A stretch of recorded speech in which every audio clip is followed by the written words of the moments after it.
With franchise players Jason Robertson and Jake Ottinger in tow, can the Dallas Stars head to the next level and go deep into the postseason?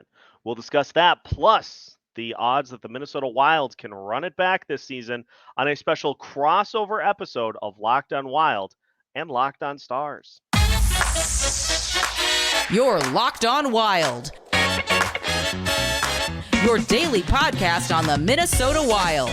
Part of the Locked On Podcast Network, your team every day.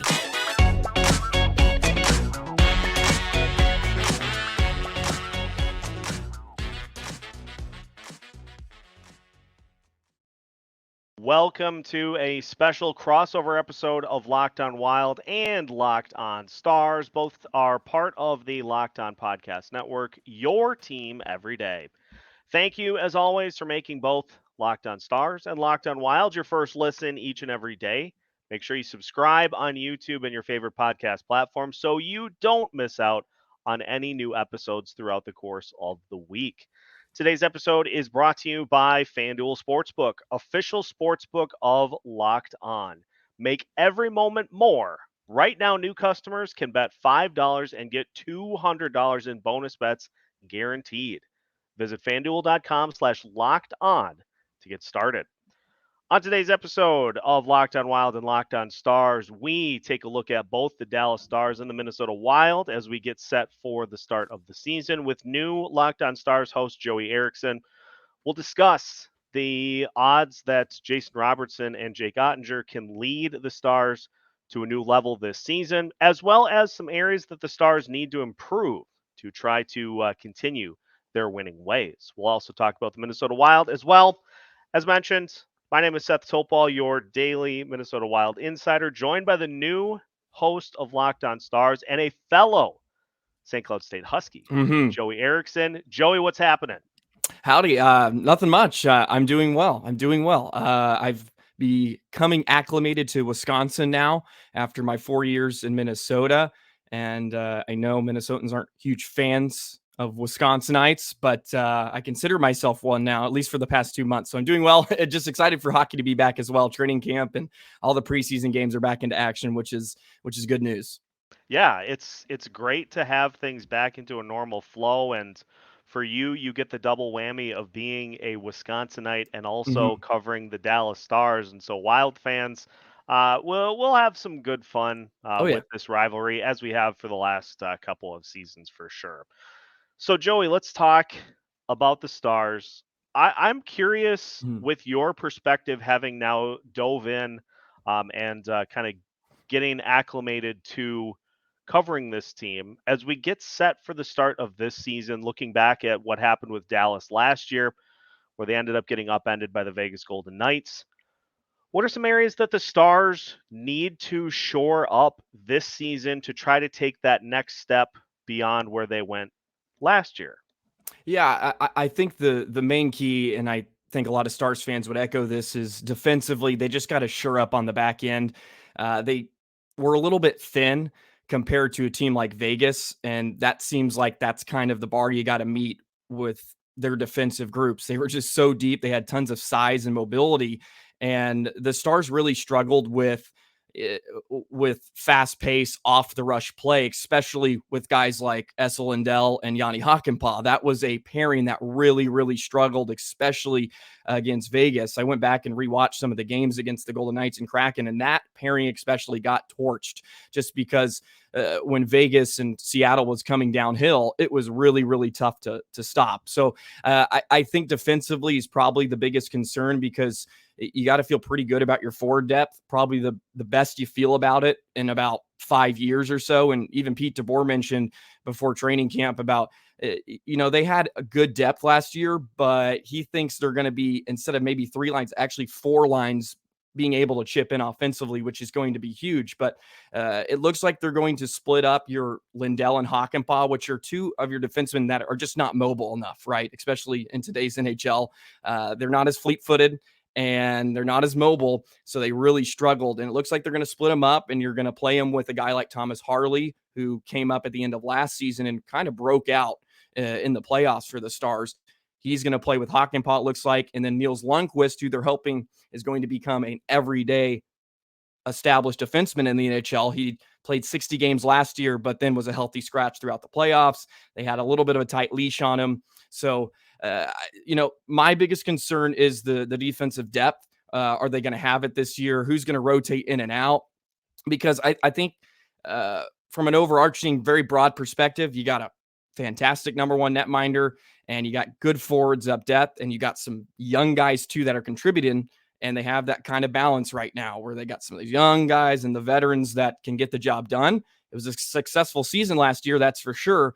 But for the first time too, it feels like as a Stars fan, you're not feeling the pressure of making the playoffs, where in years past it was, are we going to get in? And I'm sure some Minnesota Wild fans can feel that too, where it's like, yeah, maybe we'll get a wild card spot. We'll be a tough out if we get in. And last year was the first time in years where they played at the top three of the Western Conference for 90% of the season. And with a month to go, you're not worrying like, oh, we got to win 3 out of 5 here in the final month in order to get in. So it was a nice feeling. And I think, I expect them to make the playoffs pretty easily. And, we're not going to have to worry. And of course, injuries and all that good stuff plays into it. But I think you got to feel really good about where they're at right now. And hopefully they can shore up some things defensively. It'll help too. It's year 2 of Pete DeBoer. So everybody kind of knows what to expect. I don't think a lot of us thought it was going to click as fast as it did, but that just seems to be the nature of the NHL too, where it's a coaching carousel and new guys go somewhere and it works right away. So that was good fortune for the Stars for sure. Now, one of the big additions of the offseason was Matt Duchene, and I'm going to stress this as much as I can. I'm using this anecdote, but not meaning it in the way that it's going to sound. Okay. Is that the Stars are hoping the old adage of one man's trash is another man's treasure proves true for Duchene, because the Predators were like, we got to get this guy off the roster. And Dallas says, oh, okay, we'll take him. So what can we expect to see from Matt Duchene in Dallas this season? Yeah, I know. I completely agree with you. But I think it's exciting and very interesting because you're probably going to see him in more of like your Jamie Benn role, where you're hoping to have a rejuvenation of him, where he's probably going to play less and hopefully he contributes at a higher level, because that's what Jamie Benn did. He played about 2 minutes less than he ever did in previous seasons. And he had an incredible kind of, they kept calling it the Renaissance, right? I think what I'm really intrigued about too is because 56 points last year, leading scorer for the Preds, but I think he's really going to fit in nicely with Seguin and Marchment. I think he just fits like a glove, and DeBoer loves kind of those hybrid centers and wings. He's good in the face-off dot, which is very important. Puck possession in this Pete DeBoer, that's what he's all about, like less dump and chase and things like that. He's a great possession guy. And I think he'll help a lot on the power play. I think he had 15 power play goals a couple of seasons ago, only 5 last year. But who knows how that Predators power play was. Of course, you got Yossi distributing the puck, but other than that, I don't think he had, a wonderful personnel around him. So, and he'll probably be on the second power play unit.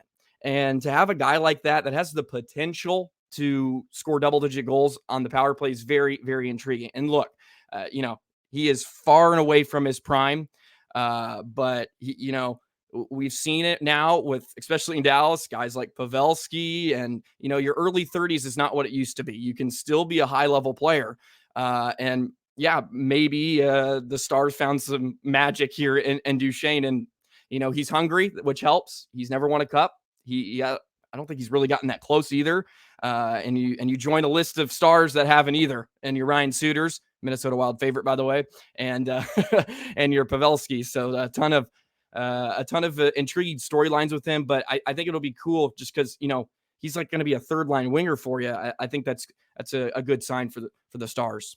Yeah, that's an outrageously good spot for him, and it's going to create some matchup nightmares for opponents. So best of luck in Dallas, and for Nashville, they get to do now what Minnesota is doing, which is to live with the buyouts. So good luck there. Yep.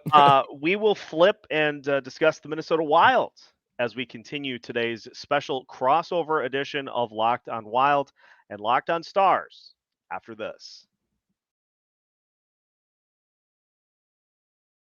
Is there anything better on a college football Saturday or an NFL Sunday than sitting on the couch, whipping open your phone, and ordering your favorite food and having it brought directly to you? We know all about DoorDash. We've used it a million times over the last few years. But what if I told you you can now get grocery delivery that actually delivers too? With thousands of grocery stores to choose from, you'll find the best in your neighborhood and boost your local economy with each and every order. Want even more value? You can save on all your grocery and restaurant favorites with a $0 delivery fee on all eligible orders with a Dash Pass membership. With easy substitutions right in the app and best in class customer support, DoorDash delivers groceries exactly how you want them. Get 50% off your first DoorDash order up to a $20 value when you use code LOCKED at checkout. Limited offer, terms apply. That's 50% off up to $20, no minimum subtotal, and zero delivery fees on your first order when you download the DoorDash app in the App Store and enter code LOCKED. Don't forget, that's code LOCKED for 50% off your first order with DoorDash.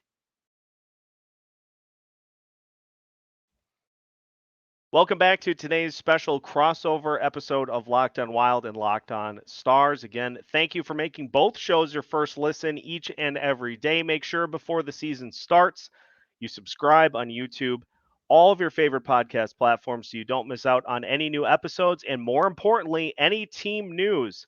We know how much things can change day to day in the NHL, so make sure that you check out both shows so that you're up to date when the season starts in October. All right, Joey, your turn to grill me on Minnesota Wild related questions. I am all ears. Okay. I do want to start here because I know there was some concerns maybe about the bench boss in Dean Evason. He's a guy that, just a quick little spiel for me is that, I think he embodies Minnesota. I really do, like the type of style he wants to play. But it really hasn't translated, I guess, towards, playoff time and certain things like that we've seen in the last few seasons. What is your take on Dean Evason and the type of job he's done since he's been at the helm? Well, you're spot on in that it seems like the regular season success has been tremendous. This is a team that, with $14 million just floating off in the distance, they have managed to, in back-to-back seasons, win 53 and 46 games. And so obviously there is something that is working in the regular season. Now, there are a couple of other variables that come into play. The level of opponent that you're playing is certainly one of them. Sometimes you catch a team on the second night of a back-to-back. There are a few different things that come into play, but this team has, over the last few seasons especially, really done a good job of winning games and finding a style that wins them those games. Postseason is a different story because now we have, I think it's 4 different postseasons, one of which was in the bubble. We have seen against the Vegas Golden Knights, the Wild lose in 7 games in a game in which Jonas Brodin ended up leaving the game early, and the team just was not able to overcome that type of a loss. But we have, in the last 2 postseasons, seen 6-game exits that have largely looked the same. The St. Louis Blues 2 years ago, it was Kirill, Kaprizov, and friends, a team that had a 2-1 lead and watched it evaporate and disappear because the opposing coach made a ton of changes and tried to attack things in a different light. Last year, it was a supporting cast that helped out Kirill Kaprizov, who was still trying to get back to 100% after getting injured in the regular season. Had a 2-1 lead, and it evaporated. Special teams has been bad the last 2 postseasons especially, and it just seems like there aren't a lot of adjustments on the home side when you get into games that matter most, when you're going up against an opponent multiple times in a row to where they can look at film and say, okay, they did this in this game, so let's go to something else for the next game to try to attack them in a different manner. And I heard this when Gerard Gallant was let go by the New York Rangers. A national radio show host was talking about the reasons that the Rangers were not as successful as they could have been. It's because they said, well, Gallant has his style that he plays, and if you beat his style, tip of the cap, right back to what we were doing the next night. And I was just sitting there and I'm like, bingo. That's Dean. Dean's got a style that he plays that will win you a lot of games, but if the team that you're playing ends up beating you, it's a tip of the cap and it's kind of right back to what got you there. So that's, I think, one of the big issues. The other is just, it seems like a lack of willingness to get younger players involved. I mean, we had Marco Rossi last year, Kalen Addison last year as well. He seems to much more heavily rely on veteran players to kind of get it done. And so with the team that is, hampered financially to the point that it's going to be tough for this team to be a serious Stanley Cup contender until these buyouts are gone, it would lead you to believe that you should kind of try to see what you have with young players and give them better opportunities. And we have not seen it really over the last couple of years. And so I think those are the two big rubs for fans with Dean Evason. And so if he kind of softens in both of those instances, then I think we could maybe see a little bit of a change of heart for Wild fans. But at this point, until that stuff changes, the general consensus from a lot of fans is kind of that annoyance at those two big issues. And I think that kind of perfectly segues into a bit to my next question I wanted to ask you, because I was hearing about it ever since I feel like I entered college, right? Marco Rossi, we got Sammy Walker, when are those guys going to, finally get their opportunity? Who would you think is really going to finally have that big contribution or the big season? Because it feels like you'll really need one of those guys, a few of those guys to hit with the cap situation. You got to have young talent that's cheap, right? who would, because you've been waiting for Rossi forever. What are your expectations for him? Is he going to be an everyday NHL player this year?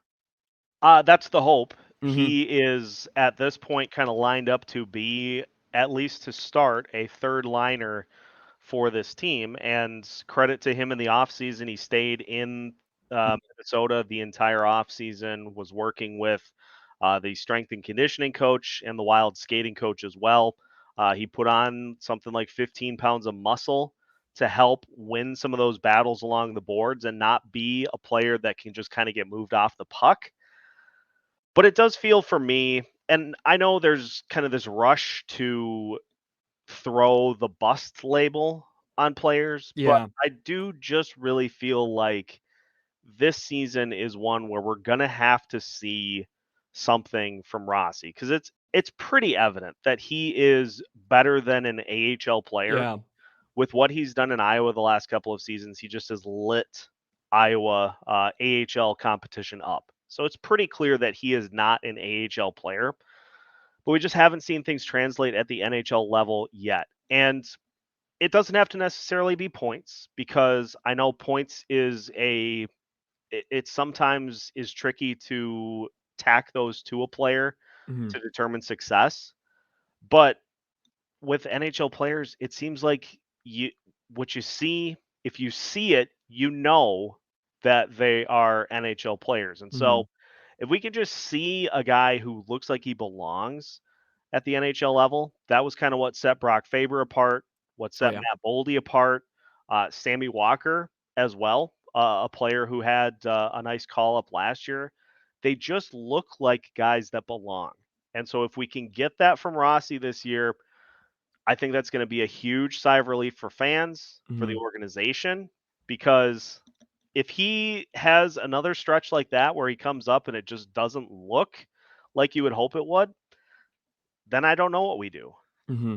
Yeah, no, it's interesting because, of course, a guy that's so highly touted and drafted that high, you expect him to, he's going to have 80 points in the NHL every year, and that's what you want. But sometimes it's just not the way it pans out.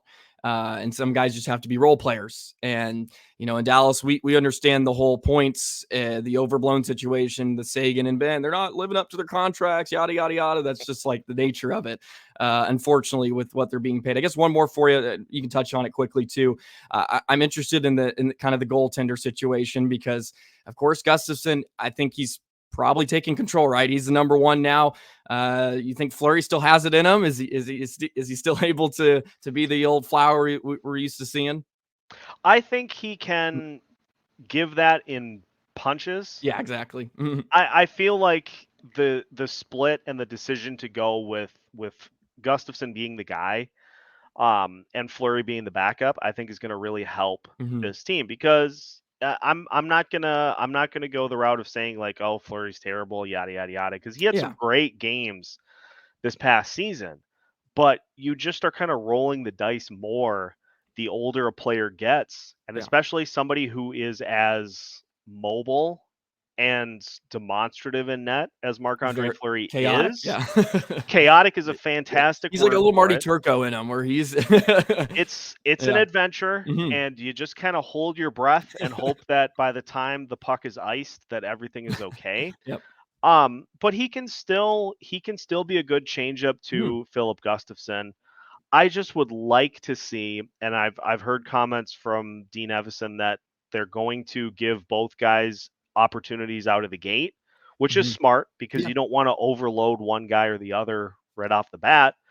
But that then as the season goes on, they'll kind of take from how each guy is playing who gets what starts. And if we just go based off of what they did last year, Filip Gustavsson should run away with this competition. And so if he gets 45, if he gets 50 starts, I think I just would like to see Gustavsson get the big opportunities, the first game of a back-to-back or the game against the tougher opponent in a back-to-back, starting off a tough road trip.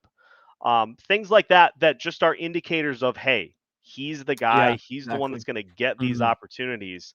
And so, whatever the start split ends up being, just roll with Gus Bus anytime you get a tough opponent and you're in a must-win situation. Because that's the other thing about number one goalies, as you are familiar with, and Stars fans are familiar with Jake Ottinger, having a guy who can stop a losing streak, who can limit an opponent to one goal when you're struggling to score. Any of those things, if Gustavsson gets the opportunities in those situations to help keep this team afloat and on track, that's what a number one guy does. Very important. And, you can give up 3 in the game, but when there's 5 minutes left to go and you're up by 1, can you get that stop, right? You got to get that stop. And yeah, I mean, you got to think too, like, who's your game 7 netminder, who you rolling with. And I think Gustafsson's a terrific netminder. I mean, he's still so young, and you got another one in the pipelines with Wellstad. I know people are very, very excited about too. Yeah, the future is bright for the Minnesota Wild between the pipes, and the hope is that will keep them up near the top of the division standings, which we are going to discuss to finish today's crossover episode of Locked on Wild and Locked on Stars after this.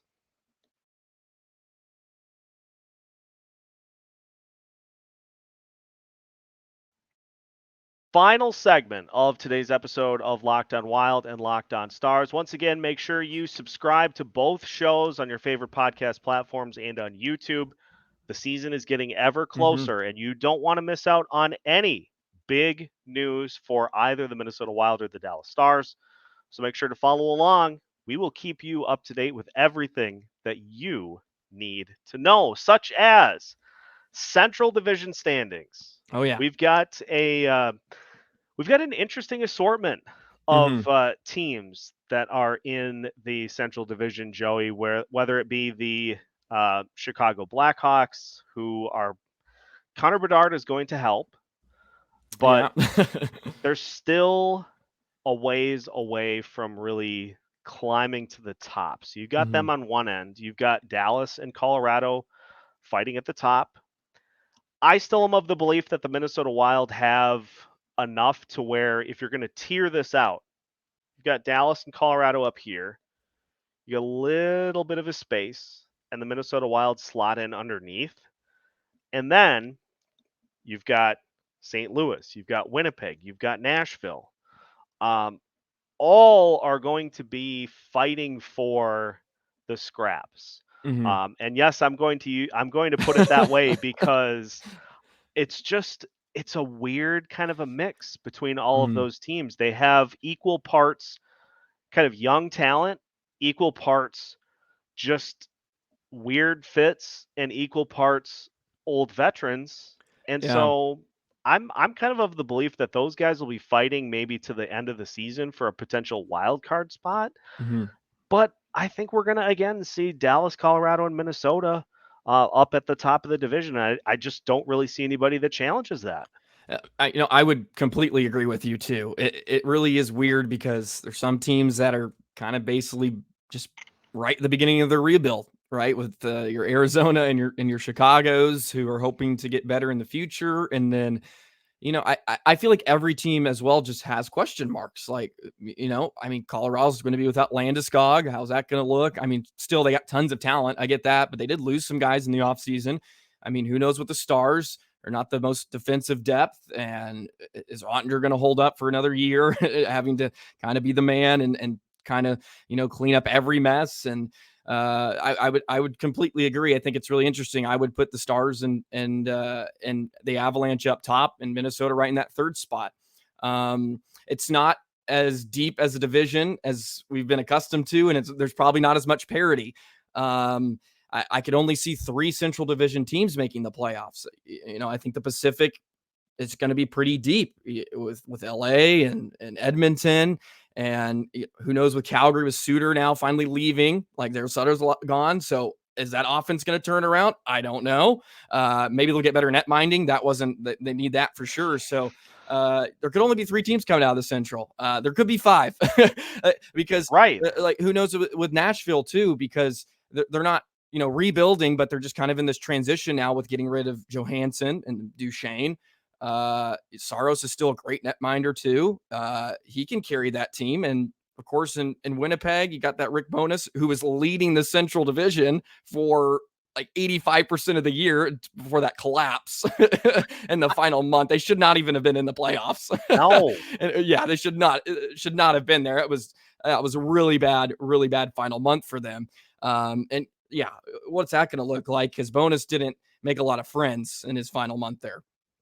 No, he certainly told it how it was. The only problem is that a lot of the players on the team did not want to hear what Yep. he thought was wrong. So Mm-hmm. you've got that, and I don't know about you, but if there's one team that's going to kind of shock and surprise, I'm fully on the Arizona Coyotes Yeah. bandwagon. Mm-hmm. I love the moves that they made because they have such a great young offensive core. Mm-hmm.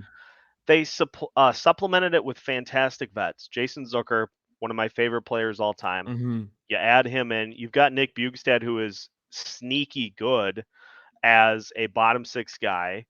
You get Matt Dumba. Mm-hmm. And I feel like if there's one team that can kind of gel together and emerge from a bunch of teams that just really don't know what they are, I feel like it's Arizona. And I Yeah. know I might be a year or two early on this, but Mm-hmm. if there was ever a time for a team to rise above just the chaotic mess Yeah. that is going to be 4 through 6 in this division, if there's ever a time for a team to crawl through and emerge, it's this year. Mm-hmm. Yeah. I mean, it's always that one team, right? There's always that one team that turns heads. And with Logan Cooley, and we saw his unreal goal in the preseason. Like he looks every bit of the part, and I'm sure a lot of Minnesotans are familiar with him. And he terrorized the Huskies for quite a bit too, as a Golden Gopher. So yeah, you never know. And they got you kind of have that mix, and two, they have nothing to lose, and that's sometimes the most dangerous team to play. Right? They're not expected to do anything. So yeah, they're going to come out there and punch you in the mouth. And they say this a lot in the NFL. The Cowboys fans, talk about the opponent. They pay their players too, right? They're not going to just lay down. They Right. get paid, so they're going to come, and they got nothing to lose, and they could be very dangerous. But yeah, I would agree with you too. That may be a dangerous team, or maybe just becoming the Wild of the South now too, with Bukestad and Zucker all heading down there, and Dumba. It is Mhm. really the Wild West. Mhm. Depending on how you look at it, there are just so many players, it seems like, that circulate through Minnesota to other Mhm. spots. So we'll see how it plays out, Mhm. but that will wrap up for today's episode. Joey, thank you for joining. Wild fans, make sure if you're looking for a little Mhm. bit on the Dallas Stars that you give Joey a follow, and follow along with Locked On Stars. Either way, make sure you follow both shows and subscribe on your favorite podcast platforms so you don't miss out on any new episodes, which come your way every Monday through Friday as part of the Locked On Podcast Network.